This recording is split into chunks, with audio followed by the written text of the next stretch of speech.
Welcome to the Well Seasoned Librarian Podcast. I'm your host, Dean Jones. This is Season 10, Episode 18. On this podcast, we talk to food writers, chefs, farmers, and anyone who wants to talk about the topic of food. What do you know about Ukrainian food? Are you familiar with borscht? Can you tell a Vareniki from a Sereniki? Well, today I'm speaking with Anna Voloshyna, who is a Ukrainian-American chef, food blogger, and the author of the highly acclaimed cookbook BUDMO, Recipes from the Ukrainian Kitchen. Born and raised in Ukraine, she's going to be talking to us about the food of the Ukraine. From her childhood in the Ukraine, Anna developed a deep appreciation for traditional cuisine of that region and the importance of cooking with fresh, locally sourced ingredients. We're also going to have a link in the bio that has a fundraiser for the Ukrainian peoples that Anna is hosting. Let's go to that interview now. Welcome to the Well Seasoned Librarian Podcast. I'm your host, Dean Jones, and today I'm speaking with Anna Voloshyna, who is a Ukrainian-American chef, food blogger, and author of the highly acclaimed cookbook BUDMO, Recipes from a Ukrainian Kitchen. Born and raised in the Ukraine, Anna developed a deep appreciation for traditional Ukrainian cuisine and the importance of cooking with fresh, locally sourced ingredients. Anna, welcome to the podcast. Thanks for having me, Dean. For our listeners unfamiliar with your work, can you tell us about where you were born, where you grew up? Of course, I was born and raised in Ukraine, actually in the south of Ukraine, which is very, very amazing in terms of produce and weather. And it was just an amazing place to be. And I did not realize that when I was there, because, it was so normal, like having this beautiful produce, amazing food. Everything is farm to table. And I thought everywhere in the world is like that. Well, I came to the United States and I saw the Safeway tomatoes and I'm like, oh, wait a minute. Tomatoes can be that pale. Okay. So, it's like food was always such a big part of our day-to-day life. So I was born and raised with that, the appreciation of food. From the very young age, I knew where food is coming from. I knew that the chicken are raised and my grandma at some point will go and if we need a chicken soup, one chicken will be gone. So I knew that. And that made me the cook who I am today. Did you have any food mentors? Many food writers that I talked to had like a parent or a grandparent or somebody that kind of guided them in learning how to cook. Did you have anybody like that when you're younger? Well, definitely my mom and my grandma. Of course, in Ukraine, most of the cooking done by women. So in my family, I was lucky to be surrounded by great cooks. Pretty much everybody in my family could cook. Like every woman in my family. Okay, let's say that, because men, they're like, oh, kitchen, I don't know, it's a scary place, I need to stay back. And my mom and grandma, they showed me everything. They did not allow me to cook until I was about 16 or 17, because it was like, oh yeah, just sit there, just taste it, just like tell us something fun. And then when I met my husband and we started dating, which was, I think I was 18 or 17 at that time, we just started dating and they're like, okay, come on, now you need to learn everything. So like you need to cook for your future husband. And that they started to let me cook and be hands-on in the kitchen. You moved to the Bay Area in 2011. What was your first impression of the region? And what did you most like most or like least about it when you started exploring it? Well, for me, it was definitely a cultural shock. I've been told that Silicon Valley, this is the center of technology. This is the most amazing place in the world. And we landed at SFO and I see this tiny buildings, no skyscrapers, nothing like that, no flying cars, no robots. Everything is so pretty standard and at some point even rustic. And I like, okay, this is definitely not the place I wanted to be. But actually, I was just amazed by the nature and the people. And I told this story many times, but it was definitely a shock for me because my husband's co-workers, they took charge and they're like, okay, we will tell you everything you need to know. We'll take you to the best restaurants. We'll show you where to buy your groceries. And the first restaurants they took us was a cheesecake factory. And I saw that humongous slice of cheesecake, and I'm like, oh my goodness, like what's this place? Like no human being can eat that much cheesecake. I know, it's ridiculous. Yes, and then of course shopping at Safeway was definitely a shock because of the prices, and the quality of produce was not what I expected, because I grew up eating farm to table. Like I could go and buy some tomatoes from a grandma, local grandma, not even my grandma, some random grandma, and she would just like grow some tomatoes at her vegetable garden, bring to the market, sell it, and just go home. And you would just taste those incredible tomatoes, this juicy, bursting with flavor. And those Safeway tomatoes were nothing even remotely like that. And I got No. so sad. And the price, and I spent like $100 barely buying anything. And Yeah. then I discovered the farmers market, and I thought I will survive. Like, this is Yeah. good. Life is not as bad as I thought. And then slowly I just found my favorite places to eat. I found beautiful farms that I love, and I just buy produce from them. And my life just like changed, and I got involved with all this amazing people in food industry and learned so much from them. And just like, it's fascinating every day. Like to this day, I'm learning so much from them. You opened up some pop-ups in the Bay Area, and that's something that's becoming kind of a phenomenon here. Although I think it's all over the country, but like we have some very famous pop-ups in the Bay Area and in San Francisco. What was the food like, and what was the experience like for you? That was one of the most fun experiences of my life, because I worked with pop-up dinner chefs as a food photographer. And I thought, wow, this is a cool concept, because you don't have your own restaurant, but you can start working towards that goal, and just invite people and share your food with others. And at the same time, it was a sense of community, because a lot of people just didn't know each other, and they would hang out and just make new friends while discovering some delicious food from a young, talented chef. And I loved it. And then somebody offered me to host one of those events and cook a Ukrainian food. And of course, I cooked the food of my childhood, my grandma's roasted duck, some polenta-like kasha, which we call banash in Ukraine. Of course, my mom's pickles, lots, and I'm telling you, a lot of infused vodka. And I started serving it right away, even before food arrives. I just offered this icy cold shots of infused vodkas, and people loved it. And it was just the perfect icebreaker. And since then, every dinner started with a shot of homemade infused vodka.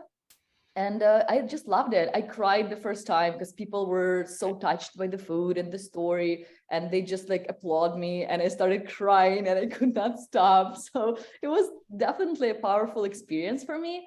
And I stopped hosting pop-ups regularly when the pandemic started, because Yeah. it was not safe. And like to this day, it's very hard to jumpstart that again, because of the prices, and it's not easy to find a venue, and it's really hard to make it economically viable for chefs right now. So I feel like we had something so beautiful, this amazing culture, and pandemic kind of hit it hard, and we're still recovering from that. Yeah, it's been awful for the food industry here. The pandemic really ravaged it. I don't think we know as much as that has happened. It's just really awful to see what's happened to the food industry here. Yeah, I think San Francisco is still recovering. I went to New York, and nothing like that is in New York. I feel like San Francisco takes the most to recover. You received culinary training at the San Francisco Cooking School, where you completed their rigorous culinary arts program. Can you tell our listeners about this education and what it was like, and what you learned there? Of course, going to San Francisco Culinary School was such a dream of mine. I think for probably 5 years, I just wanted to go, but just didn't have the money.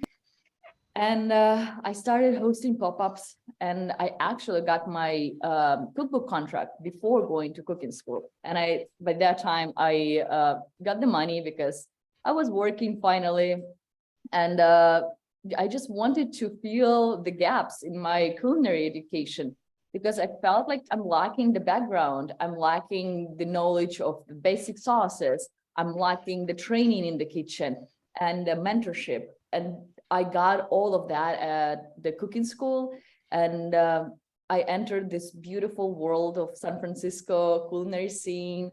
I became a part of the community, and I received so much support there.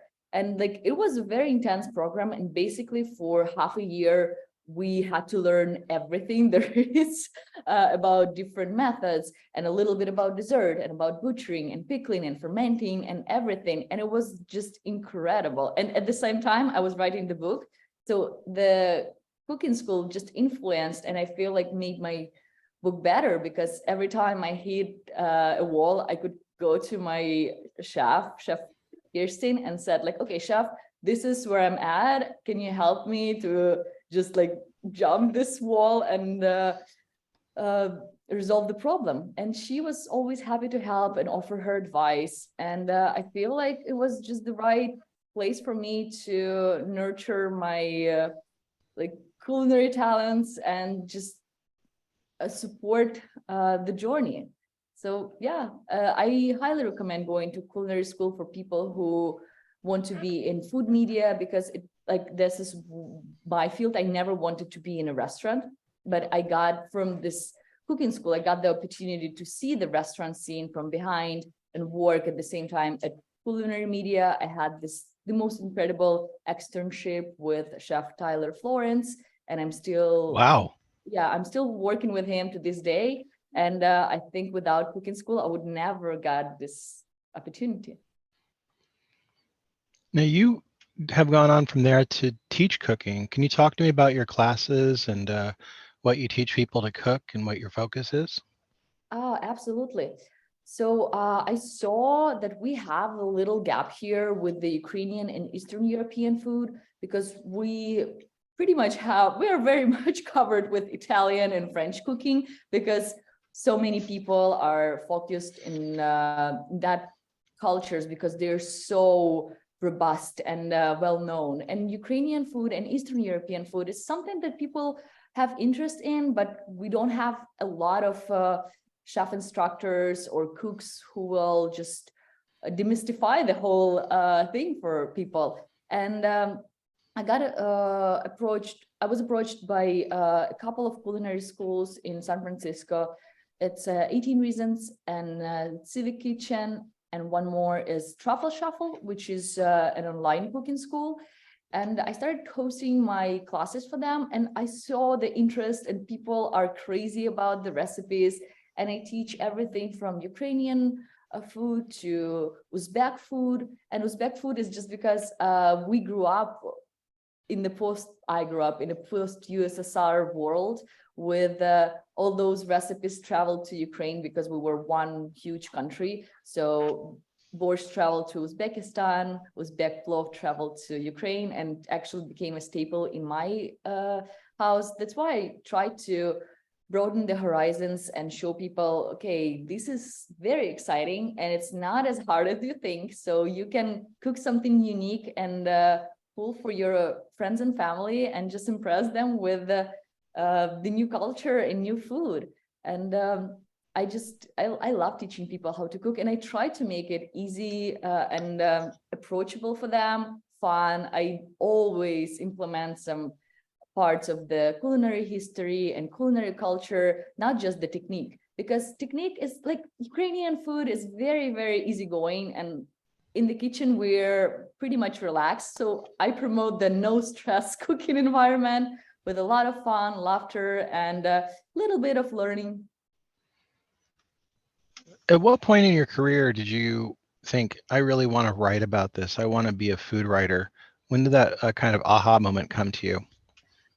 Honestly, it just very early, I would say, because I worked for Ukrainian magazine, like Ukrainian Marie Claire magazine, that was published in Kiev, and it was one of the, and it still is, one of the most prominent magazines in fashion and culture as well. So I was responsible for writing interesting articles from abroad with new culinary trends and any other trends. By the time people wanted to learn about Napa Valley, they would love to learn where to get some amazing food in San Francisco, or what's the new celebrity chef cultures like. So I wrote about that, and then I started thinking that I really like it, but I need to switch to English because writing in Ukrainian is fun, but I will stay in the United States. So at some point I need to make a switch.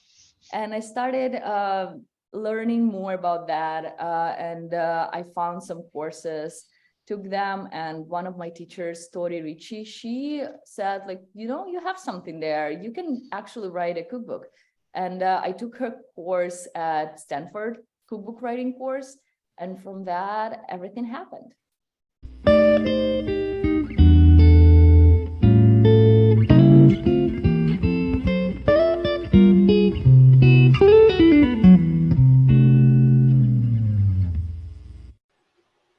This episode is sponsored by Culinary Historians of Northern California, a Bay Area educational group dedicated to the study of food, drink, and culture in human history. To learn more about this organization and their work, please visit their website at www.chnorcal.org.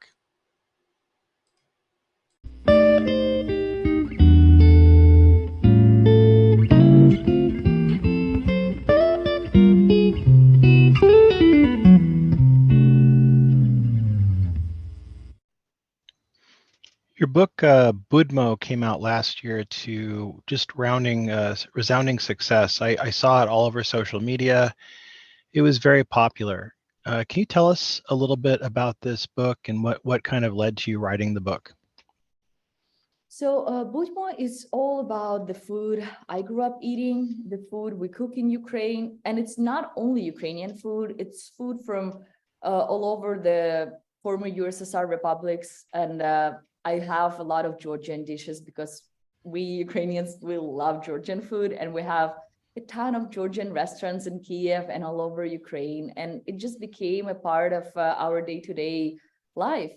And I wanted to showcase the beauty of Ukrainian cuisine and the beauty of different Eastern European cuisines, and educate people a little bit about the origin of the dishes and how easy you can make them at home. And this people think that a lot of Ukrainian dishes and Slavic dishes are very heavy and potato centered, which is not untrue, but I wanted to show another side of our cuisine, that we have a lot of vibrant pickles, and we can make borscht vegetarian, or we can make cold borscht, which will be very refreshing and nothing like the winter borscht. And I implemented my contemporary approach and my knowledge of local ingredients. And the main goal was to create a book that everybody can buy, go to their local grocery store and buy all of the ingredients and start making the dishes. So everything from start to finish, you can make it at home, including Ukrainian famous syr, which is our farmer's cheese. And I provided the recipe for that one because I found that this one probably will be the hardest to find, let's say in Minnesota, in like any random town in the United States where people don't have an access to Eastern European stores. But just having milk and a little bit of yogurt, you can culture your milk and then make this cheese at home in just 1 hour. So it's, I think it's an exciting experience for people to be able to cook something from another culture, but at the same time, it's familiar and approachable, although many people never heard of it. Can you talk about the title, BUDMO, and what it means? Yeah, so the title BUDMO means let us be in Ukrainian. So the literal translation is let us be, but we use BUDMO instead of cheers. So basically every time we want to say a toast, After the toast, we say BUDMO, click our glasses and drink. And that means like we are embracing the moment. We're saying, let us be healthy, let us be together, let us celebrate this moment. And it's an incredibly joyful word. And I wanted this book to be joyful and be about celebration of Ukrainian food and culture. And just I wanted to bring happiness to people. And when they cook this food, they think about like, okay, I will have a glass with my family, I'll say BUDMO, and then we'll rejoice in this celebration of life. Can you talk to our listeners a little bit who haven't read your book yet about what typifies Ukrainian food? You mentioned some things already, but can you talk a little bit more about Ukrainian food and what it's like? Yes, so definitely Ukrainian food is very comforting. We have a lot of different breads and dumplings. And for sure, if you're gluten-free, you will find some hard times in Ukraine because gluten-free is a very new trend. And basically bread is on the table every day. It's a center of the attention always. And people eat bread with everything. Not me, I love bread, but okay, I'm not eating my dumplings with bread. Many people in Ukraine will do that, but no judgment. Bread is just, it has a sacred meaning in Ukrainian cuisine. That's why it's so celebrated. We have many recipes for bread. And of course, like one of the focuses of Ukrainian cuisine is seasonality and preservation, because we have all 4 seasons, and we definitely need to make sure to preserve some vegetables and fruits for the winter and colder months. And of course, for people my generation and my parents' generation who grew up right like in the middle of this Soviet Union collapse or right after, they remember the scarcity of food and the empty shelves of the grocery stores. So people heavily relied on their own produce, whatever they could buy from farmers, and just preserve for winter. And if you don't preserve, you don't have food. And it was not easy to just go and buy something. For like 5 to 7 years, economy tried to adapt, and people were struggling. So like preserving and making sure to like capture the flavor of the season is very important. And of course, going from there, it's like very logical to talk about our pickles and preserves, because that's what adds the brightness. We have a lot of like this meaty, rooty, smoky dishes that needs a pop of acidity and vibrancy. And we have the rainbow pickles to provide that. And I don't remember any celebration or any meal in Ukraine when you don't have pickles on the table. Some shape or forms. It can be cucumber, it can be tomato, it can be red pepper salad, but it will be like either fermented or preserved or pickled, something like that, something vibrant and just so joyful. So this is Ukrainian cuisine for me.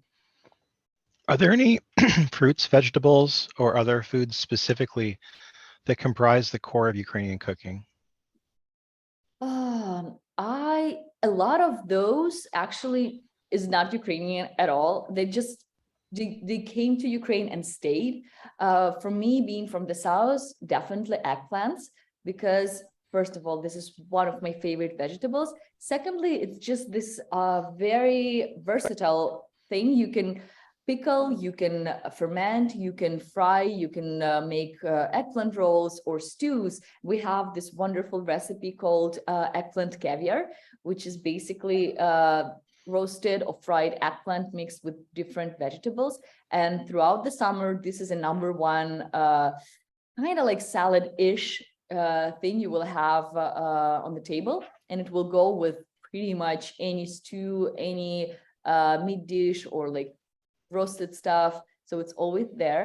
And definitely for me, tomatoes, not original, like this is not Ukrainian thing, but it came to Ukraine and it stayed. And I think the most delicious tomatoes I've ever had were Ukrainian tomatoes. And of course, being from the South, surrounded by tomatoes fields, we had so many varieties, and they are all delicious. And my mom would every summer she would embark on that project to preserve, ferment, and make a tomato juice. Like whatever you can make from tomatoes, she would make it, just to make sure that we have tomatoes in winter, because we needed that vibrancy. And of course, the imported tomatoes are not as, like, even remotely as good as the ones that we have in Ukraine. So preserving those would be very important. And I would say sour cherries.